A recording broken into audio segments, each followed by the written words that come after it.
PNG Customs calls for more understanding.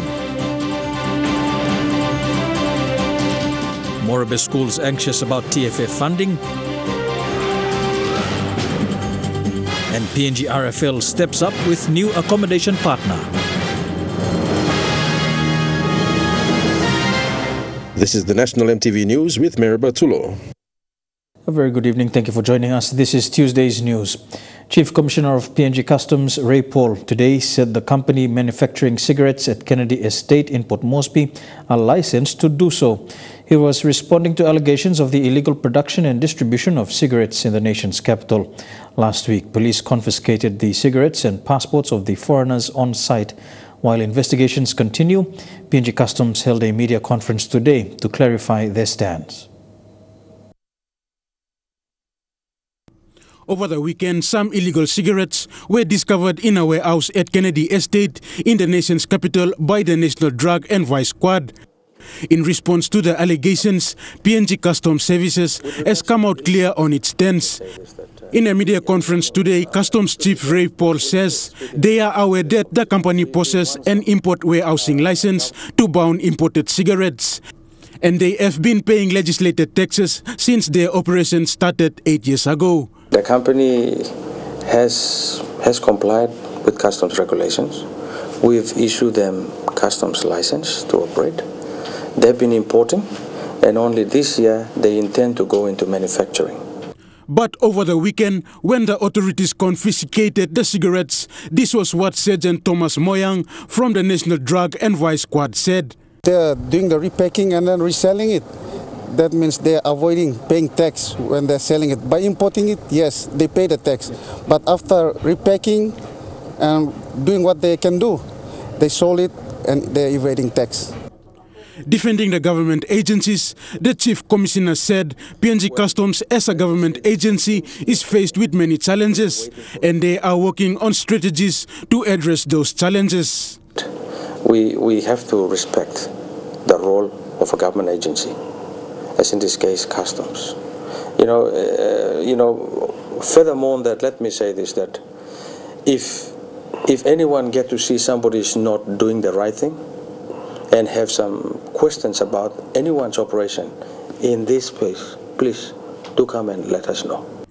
Manpower is also an issue for the PNG Customs. PNGCS Director for Internal Affairs Brian Liliwat said there are about 485 customs staffs in the country. He said they are doing investigations of any illegal operations and many staffs have been terminated. He also urged the public to have respect for the work of PNG Customs. Understand that we're in a country where we have a lot of monopolies. These monopolies have become so powerful that they are protecting their own industries. Rayon Lakingu, National EMTV News. Tuition fee-free funding remains a concern for schools in the Morabe province as the 2019 academic year begins. Schools in the province are still waiting for TFF funds for the fourth quarter of 2018 as well as for the first quarter of this year. Charlene Airy with this report. The academic year has begun, yet schools in Morabe province are yet to receive their TFF funds. According to the head teacher for St. Mary's Primary School, Nicholas Lekung, the Education Department has announced that funds for the province would be processed next week. Teachers are currently following up on the funds to buy materials for the new academic year. The schools in Morabe, when we fronted at the bank, to see if our TFF fundings are in so that we can purchase a material for today, for the economic year today. There is none in all our accounts. Mr. Lakung says the delay of TFF funds is a prolonged issue for many schools nationwide. Despite concerns of TFF funds, Mr. Lakung is confident that St. Mary's will continue to perform well this year. Students started off this week by cleaning the school and classrooms, with classes to officially begin next week. We will continue to execute our responsibilities as teachers. The student will execute their responsibility as students as well as the parents. They have to play their parenthood responsibility towards the education of their children. Charlene Airy, National EMTV News, Ley. Still in Ley, the Morobe provincial government owes Nawai Lutheran High School 1.2 million kina. That is according to the district MP Kennedy Wenge. Mr. Wenge said the high school has been missing out from the provincial budget for 6 years. The high school is the only existing high school in the district that was established 15 years ago. It also serves students from 3 other districts in Morobe. This is Nawai Lutheran High School in Nawai District. It was established in 2004. The school has a population of over 700 students and 17 teachers. 243 students travel by PMV to attend classes here. This school is the only high school in Nawai District that serves 27 feeder primary schools of Nawai, Ley and Kabum District. The head of the district, Kennedy Wenge, says the high school has been missing out from the Morobe provincial budget since 2013. 6 rounds on Nokisim. Suppose 6 rounds in Nokisim, 1.2 million owned by provincial government high school Nawai. So me like talk out the talk clear osem. Me must bulukim this alilik money from Morobe province must strict. According to the school's principal, Gobuta Kosiang, accommodation for both teachers and students has always been a need for the high school. Last year, 250 female students were using a single dormitory that was built to accommodate 40 students. They will now have access to a new dormitory to ease the overcrowding through the support of the Australian government and Nawai District. Osen big plan ro Ley City na old man belum buklim budget do tingi mosem na why misal Ley City na big plan losing things come up. According to the Morobe provincial budget, over 441 million kina was allocated for 2019. This budget includes an allocation of 2.5 million kina for the renovation of the provincial headquarters gate and 1 million kina for the state residence that is currently being occupied by settlers from Sialum compound in Ley. Julie Badui, Owa. National EMTV News, Ley. The Board of National Housing Corporation has 5 new members. They were sworn into office this week, witnessed by Housing Minister John Kaupa. Their appointments are for a 3-year term, with the board tasked to find solutions to the NHC's problems, whilst at the same time assisting the corporation to generate much-needed funds. In the name of the Father and of the Son. The National Housing Corporation welcomed 5 new board members this week. They are Simon Vai, Richard Sinamoy, Vera Raga, Edric Kalai and Maria Kopkop. Member of the Board of Directors of the National Housing Corporation. All 5 were sworn into office this week, witnessed by Housing Minister John Kaupa. According to Minister Kaupa, the NHC has been operating without a board since 2016, which was regrettable, but with these appointments, the board is now expected to guide the NHC on how to improve its services, as well as find ways to generate much-needed revenue. We really need your assistance, your expertise, your experience in whatever field, so that you are here to contribute to the good of this country in housing industry. So we welcome you on board, and we will look forward in this year 2019 and forward. The Housing Minister says all 5 were appointed through stringent processes. Newly appointed Chairman Edric Kalai thanked the Minister and Government for the confidence in the new board of NHC and pledged the board's support to delivering on targets set. We are very much aware, and I'm pretty sure that the rest of the general population are aware too, that there are issues with National Housing Corporation, and it didn't just happen yesterday. It's been accumulating for a while. So it poses a fair bit of challenge. The National Housing Corporation has many issues to resolve, a point not lost on the NHC's chairman, with the chairman and fellow board members keen to meet with NHC's staff in the coming weeks to set out how this government organization can improve its performance going forward. We've got the directives from the Portfolio Minister and also from NEC. The broad directives of what they expect us to actually deliver in this term. So we have 3 years in which we need to actually deliver something. Godwin Eki, National EMTV News. The Departments of Treasury and Finance have released 72 million kina for the payment of councillors' monthly allowances. The payments of allowances will be made directly through to their bank accounts. Minister Kevin Isufu made this announcement yesterday, saying this should now put to rest the issue of non-payment of councillors' allowances. Intergovernment Relations Minister Kevin Isufu clarified some issues and misunderstanding regarding the councillors' monthly allowances yesterday. I'm happy to confirm and tell the people of Papua New Guinea now that the Department of Treasury and Finance have released 72 million kina towards the end of last year, 2018. With the funding, councillors have been paid 2,000 kina each in December last year. He also made mention that just 2 weeks ago, councillors have been paid 3,200 kina each. The remaining 2,000 kina for 5 months from July to December 2018 period will be paid sometime in February after due diligence checks. So all deputy presidents will also be paid the outstanding differences from 2015 to 2018. And we still have enough funds to do those payments. Minister Isufu acknowledged the good work the councillors are doing in their communities and thanked them for their understanding and patience. So if any councillors have missed out on the payment or have queries, then they must check. With my department. At the same time, let me remind the LLGs to pay all the required monthly allowance of the appointed women representatives at the same rate that as the elected councillors, which is 400 kina per month. Lilian Sopera Kenea, National EMTV News. You're watching National EMTV News. We'll be back shortly with more after these messages. Stay tuned.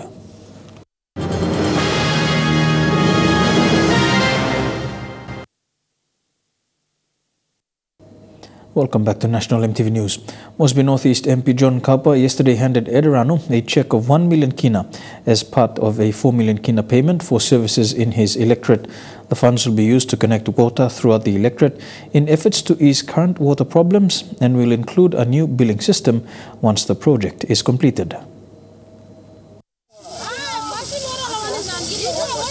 Water, a source of life, is still inaccessible by 3/4 of the people living in Port Moresby Northeast, according to local member and Minister for Housing and Urbanization, John Kaupa. My electorate is in the heart of the city and 3/4 are settlements, so basically water is a continuous problem. And some of the problem that faced by Edirano will be taken over by my district. We will work in partnership, the best way forward to capture water into the right doorstep. And it's going to be a meter system. When they have public water and public tape, everybody thinks it's public water, so everybody use their, one family can use the water all night. At the end of the month, you say, bill is up to 5,000. Who's going to pay? Minister Kaupa says that a user pay policy will be introduced in the district once the project is completed, where 5 houses in a block will be sharing a meter and each will be contributing to paying the water bill. So that's the first part of payment. A part payment of 1 million kina was received by Public Enterprise Minister William Duma on behalf of Edirano. He is actually the first political leader to come forward and present money to Edirano. Thank you.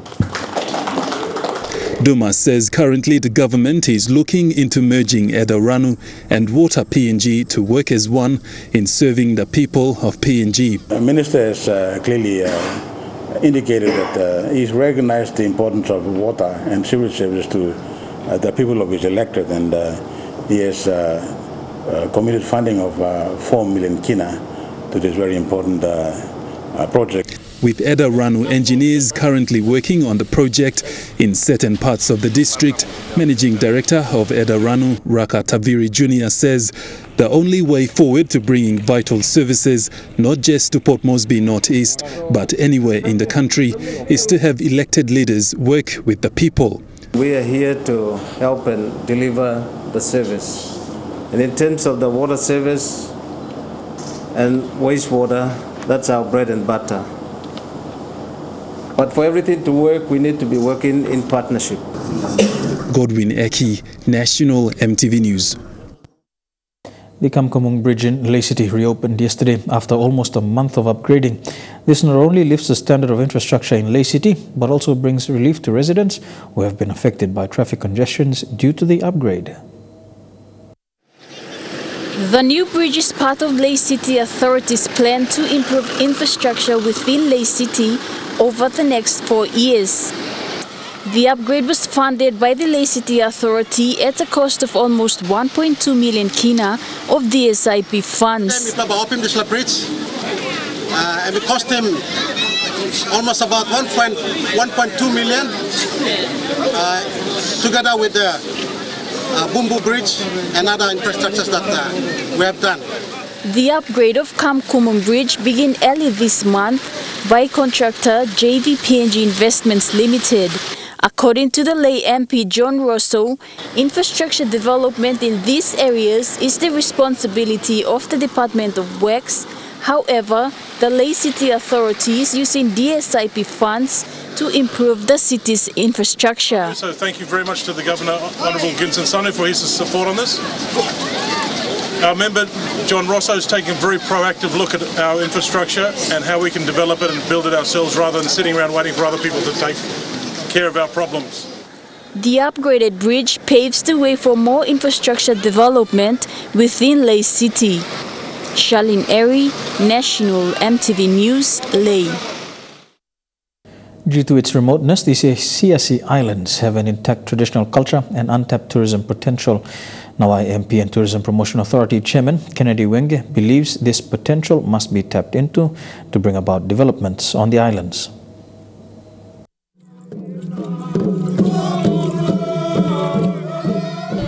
PNG Tourism Promotion Authority is committed to developing tourism in the remote CSE Islands of Morobe. During a short visit to CSE Lutheran High School, Nawai MP Kennedy Wenge, who is also the PNG TPA chairman, made a presentation of 10,000 kina on behalf of Tourism, Arts and Culture Minister and TPA. Acting chairman Mikam, Turu chairman of Papua New Guinea. Mi kulungutim Lake Blomilo here. Tourism is the Peninsula Island. A man long way by come to look him as Blanc Island. Culture Blanc Island and by look him.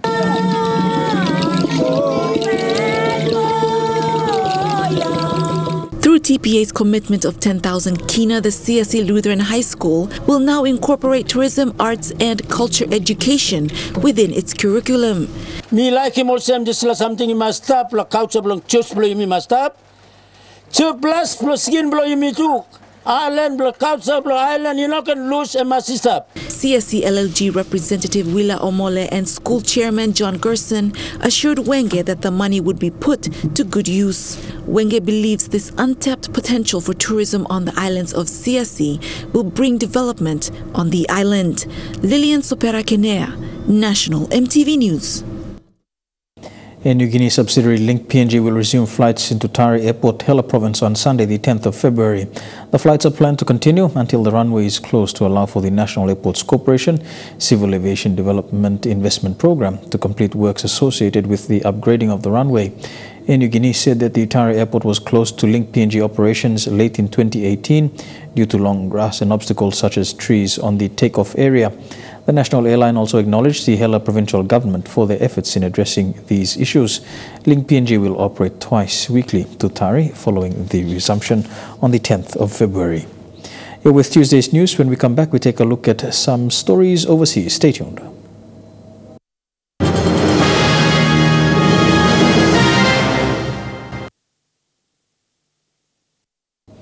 Welcome back to the news. Turning overseas now, the train-busting heat means another night of kicking the sheets off many in New Zealand, with temperatures soaring across the country.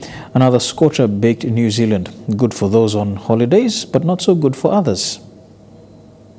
Even in school, it's about getting wet to stay cool. These Auckland students drenching their hats, others spending the break indoors. The main thing is that the children stay, as cool as possible. And it's not just kids at this Brenham rest home. The air conditioning's on full blast. But the preferred solution, ice blocks. We're giving those out normally mid-afternoon when it's at its hottest, and lemonade seems to be the flavour for everybody. Wow, this is lovely. Frozen treats for the SPCA animals too. The message is don't exercise your dog in the heat of the day, and even put sunscreen on fair-skinned animals. These soft paws are sensitive to hot pavements. The SPCA advises checking the temperature of the ground before you take your dog for a walk. If it's too hot to hold your hand on the pavement for 3 seconds, it's too hot for a walk. It was the hottest day of summer in Auckland so far. Wellington's Upper Hutt, a record 33.3 degrees.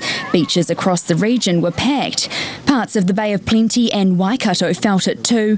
In Waiho, the paddocks are still green, but federated farmers are prepared for temperatures to stay high. If we get rain soon, that's fantastic, but most of us have planned ahead for a dry spell, and we should have feed and water available for our stock. One orchard in the Hawke's Bay is changing the way it works to beat the heat. We might start at 6, work through to 8, have a break, have another break at 10 o'clock, so we're actually having 2 breaks in the morning, work through till 12:30 and then knock off. Yesterday they knocked off at 2 o'clock just to beat the heat. The fruit can get sunburnt and sweat and doesn't react well to this hot weather. If you have a 30-degree day followed by a 20-degree night, you're actually getting no growth out of your fruit whatsoever because they just completely shut down with the high temperature. And it's not about to get any cooler. Tomorrow's forecast to be the hottest day of the week. The United States is pumping the pressure on President Maduro's embattled regime by unveiling sanctions on his, quote, corrupt state oil-owned company. It'll further threaten his grip on power as citizen and military dissent grows by the day. Cross into Venezuela's unending disaster, the world's worst growing refugee crisis. And it's like the world, as you know it, is slowly ending. Oil once made them the richest in South America, but this is now the line for 3 days and nights to get a full tank. In the capital, there's a queue for everything, everywhere. Hunger breeds a special kind of anger. This is how hyperinflation works. These groceries cost $50 now, but because of what's happening with the local currency, they'll be worth double at least by next month. People paying tomorrow's prices today. There's no queuing for the youngest, living off what, even here, nobody wants. This isn't play, it's practice for self-defense. In the socialist utopia that now leaves nearly every stomach empty. This was the day when change was meant to come. Hundreds of thousands flooding central Caracas, watching opposition leader Juan Guaido swear himself in as interim president. But it fast turned sour. All eyes were on the army and whether it too would rise up. It's about the military's vote. They may be throwing stones at them here, but what they really need is the army to switch sides. But we hear from one junior officer that even when you can't feed your family, it's more complicated. I would say 80% of soldiers are against the government. Some even go to demonstrations. But the big fishers, the senior officers, are the ones eating, getting rich, while at the bottom, we have it hard. Would you, or the soldiers you know at your level, would you open fire on resistance people in the streets? I'd rather quit. That person could be my brother or my mother. We need a general to flip, to make a change. And as Washington says Maduro isn't president, but Moscow insists he is, everyone else walks zombie-like, further and closer towards starvation. A leopard seal that's moved into New Zealand's biggest marina has turned from lovable rough to a dinghy-destroying predator. The 3-meter-long mammal has been wreaking havoc for boaties who say it's only a matter of time before someone gets hurt. This is Ophir, a 300 kg leopard seal. And the white thing? Well, that's a fender she's ripped off the marina. We've had thousands of dollars with damage to fenders and dinghy. We've had our dinghy punctured. You know, we've had up to 50 incidences now where she's ripped and damaged items. Ophir's been spotted up and down the country over the last 6 years, but now Auckland's West Haven Marina seems to be her home. I think for Ophir, she's actually looking for some type of enrichment.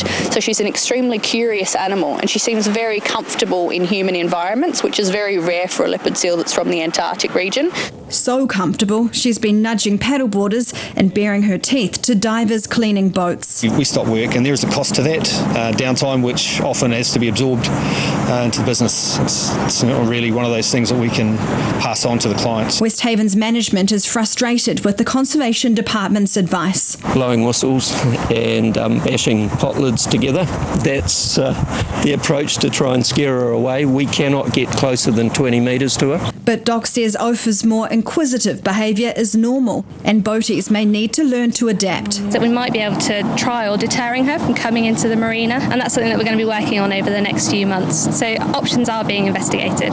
The problem is that Ophir has come all the way from Antarctic waters, so even if they do relocate her elsewhere, there's every chance she'll be able to find her way back. You know, the concern is, I think it's a matter of when, not if, she grabs a child or a dog or something, and that's, you know, it's unacceptable. DOC need to stand up and do their job and take it back to its natural habitat. For now, boat owners are being urged not to take matters into their own hands, keep dogs on a leash and dinghies out of the water.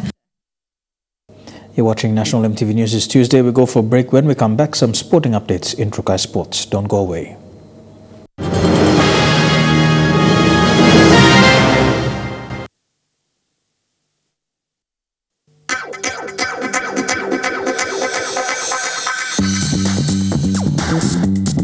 Trukai Sports.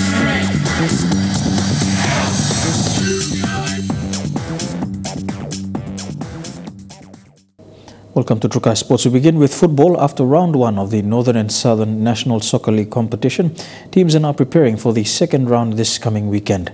In the Southern Conference, Central United, Pom United and Hekari, as well as Southern Strikers, kicked off their campaigns with a win over opponents Gulf Komara, Eastern Stars, Bougainville FC and Star Mountain respectively. In the Northern Conference, defending champions Toti City, Besta United and Tuspap Stallions were victors over Morabi United, Wawens FC and Lawaidan, while Snacks Lahi and Makam ended their match in a 0-0 draw. Round 2 of the National Soccer League competition kicks off this weekend in Port Moresby, Lae and Madang respectively. To Rugby League now, the much-anticipated Brisbane Broncos and SP PNG Hunters trial match has been cancelled. The match was called off by the Brisbane Broncos management and new coach Anthony Seibold.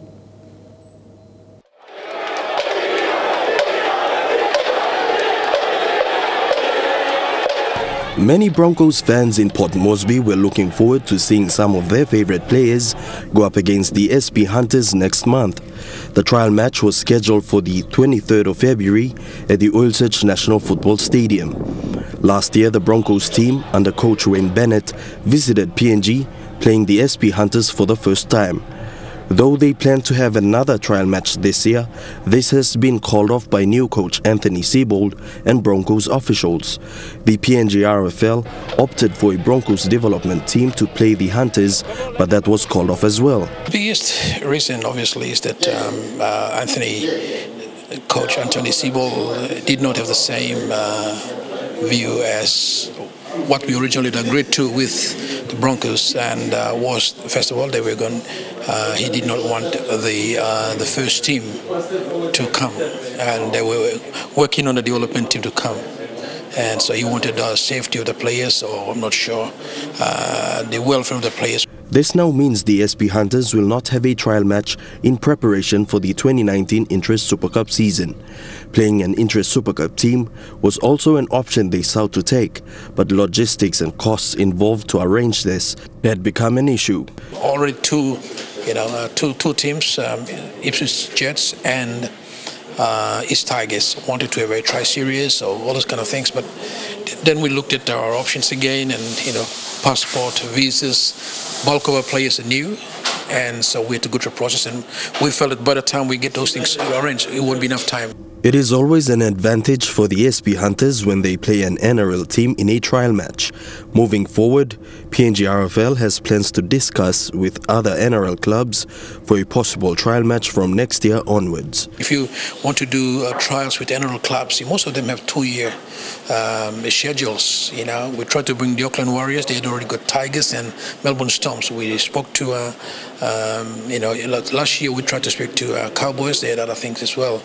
We'll work hard behind the scenes to see if we can bring, hopefully Cowboys.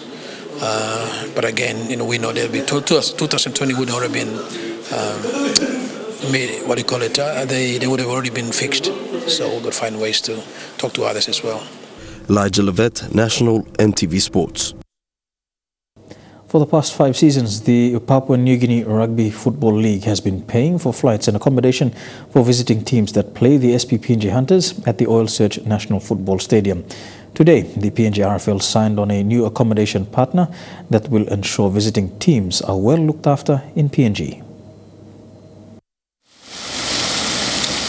The Airways Hotel. Pretty high class. PNG RFL's accommodation choice for visiting intra Super Cup teams during the SP-PNG Hunters home games. PNG RFL and Airways making it official and signing off on the paperwork. The PNG RFL locking in Airways as their accommodation partner for this year. Last year we were necessarily with Holiday Inn for the visiting teams. This year, every year we do reviews, and in this case we've had a look at an interest from Airways, and we had some good discussions, and which resulted in this signing today. The PNG RFL have a participation agreement to provide accommodation and pay for tickets for teams and QRL officials at every home game. It's a costly exercise, but achievable through partnership. Airways Operations Manager Manu Bajaj is confident that the experience will show the high level of hospitality that PNG has to offer its guests. Airways has been here for last 32 years and it's locally owned, and it will be a great opportunity for those teams who are traveling to PNG to showcase and to see what PNG has to offer at its best.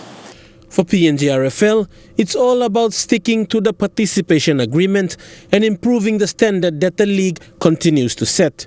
They're flying into a territory and another nation, and the standards of the competition is not compromised by lower standards. So that's the reason why we've got to always be on our feet. Good news for the players, the facilities at Airways will be complimentary, and rest assured, will be greatly appreciated by the Queensland teams. Recreational facilities, like we have a recreation park where they can go and do some practicing sessions up there, or we have some pools where they can have a bit of relaxed time in the pool. We have spa facilities after a big day, maybe if they want to pamper themselves or they want to relax, so they can go for a spa. So these are all big package which comes all together to the team apart from accommodation. Fidelis Sukina, National EMTV Sports. Sport fishing is not widely followed in the country, but that is slowly changing. Earlier this month, passionate young anglers braved the open ocean and unpredictable weather in the race to become the best. The one-day event was hosted by the Port Moresby Game Fishing Club. Nice one! With the 44th National Game Fishing title set for April this year, many competitions are already setting the pace. This year's host, the Port Moresby Game Fishing Club, kick-started the 2019 season with the juniors and ladies competition, supported by more printing.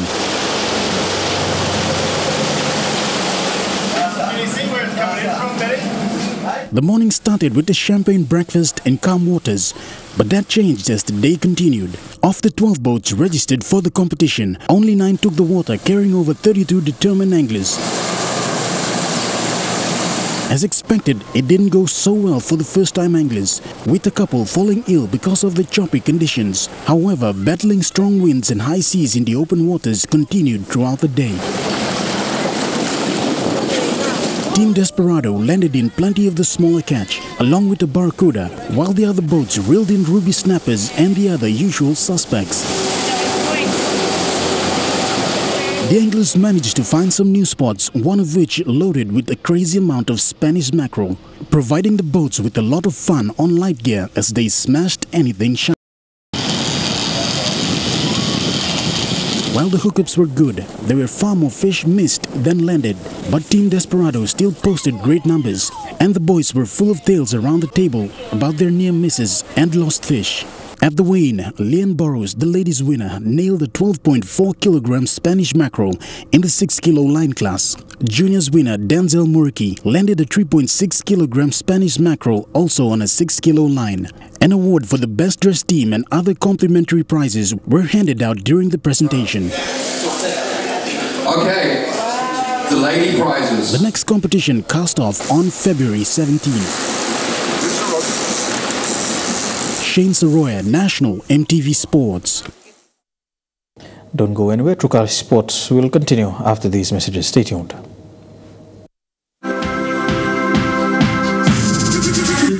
True Kai Sports.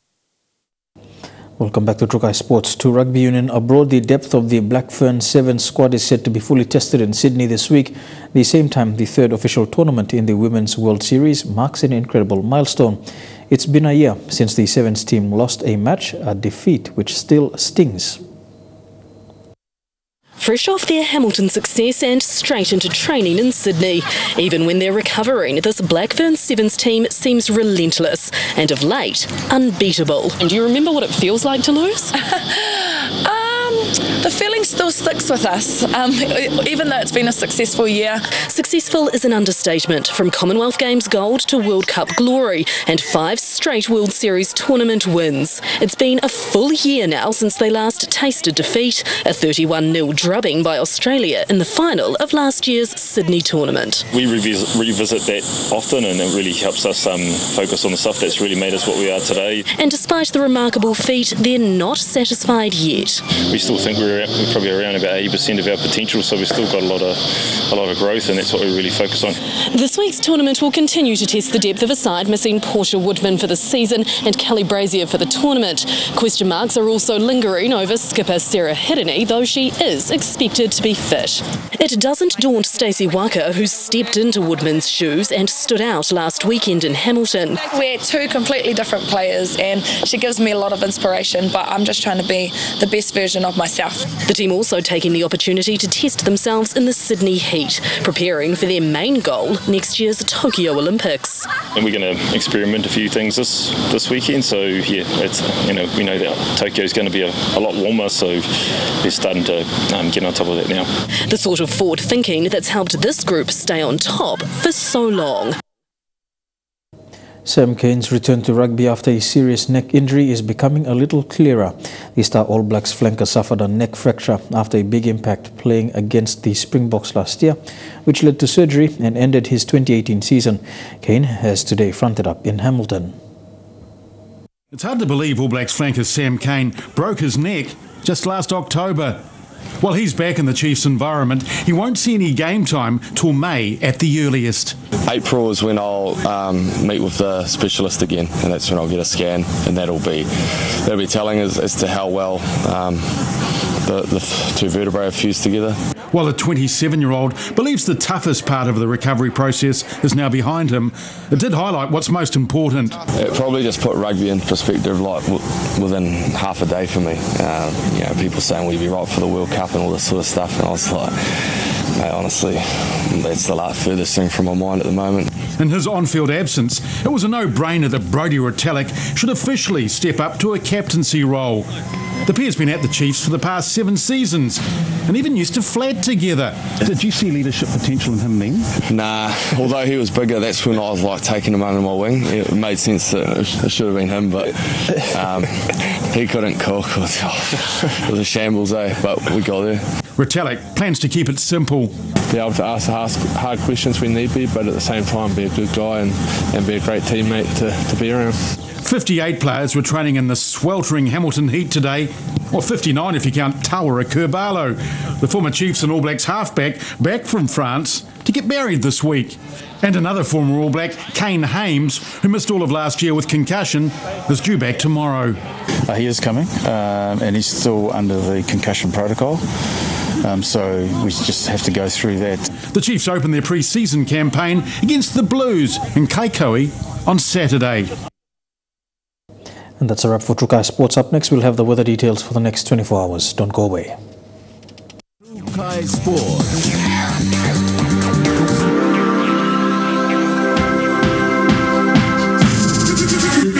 Trukai Sports. The weather details were proudly brought to you by Dulux, celebrating 50 years in PNG and the only paint made in PNG.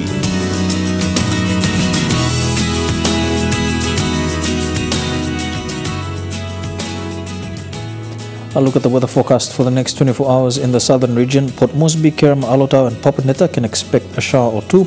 Some showers expected in Daru.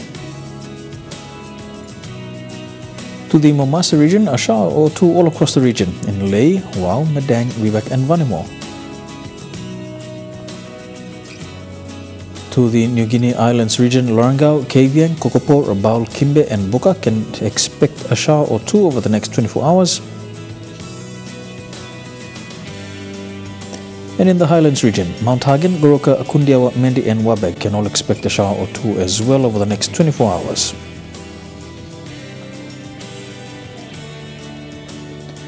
To look at the forecast for small ships for the next 24 hours, waters of southern PNG Indonesian border through Torres Strait and Daru to Kiwai Island sees 3 to 3.5 meters. Waters of Kiwai Island to Kerma, Yule Island to Hood Point to Samurai Island, and waters of Bogia to Wewak, Aitape, Vanimo and the northern PNG Indonesian border sees 2 to 3 meters. Waters of eastern and western Milne Bay Islands and waters of Samurai Island to Cape Vogel to Finschhafen, and waters of New Britain to New Island and Bougainville sees 0.5 to 1.3 meters.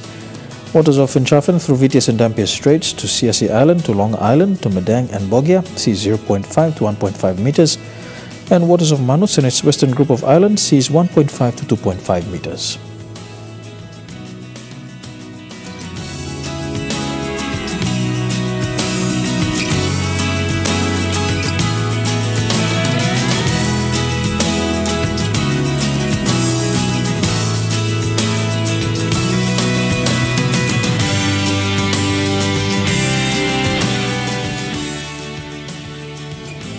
And a look at the ocean forecast for PNG areas. Coral Sea sees rough to high seas with northwesterly winds at 25 to 34 knots, increasing to 48 knots over the West Coral Sea area. Solomon Sea sees light with northwest to southwesterly winds at 10 to 15 knots. Bismarck Sea sees moderate to rough with west to northwesterly winds at 20 to 34 knots. And the Pacific Ocean sees light to moderate with west to southwesterly winds at 10 to 20 knots.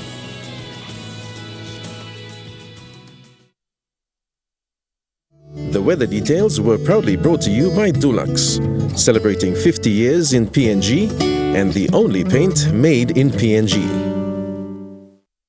And that's how it is in news, sport and weather for today, Tuesday, the 29th of January 2019. On behalf of the entire EMTV News team, pleasant viewing. Good night.